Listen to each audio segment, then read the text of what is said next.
mtatuwia radhi wakati huu, kwa sababu sisi hatutaki kutumiwa wakati tu tunasaidia, lakini wakati tunataka masuala yetu ijadiliwe ama ishughulikiwe, sisi hatuna mtu wakuja nyuma yetu na kusema tunafanya kazi ya maana sana. Kwa hiyo ni kutia mkazo tu kwamba vile viongozi wengine wamesema ikifika tarehe 14 tutaimba haki yetu, tutakaa nyumbani. Vile hatukuweza kwenda wakati wa corona nyumbani kwa sababu ya corona.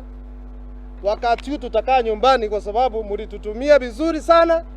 Hata wale wafanyakazi wa hii si mliwatumia vizuri sana wakati wa corona.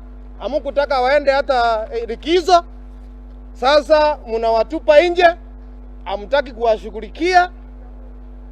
Mikataba ya kazi iliisha na mmenyamaza, mnataka waendelee kufanya kazi katika mazingira mbaya.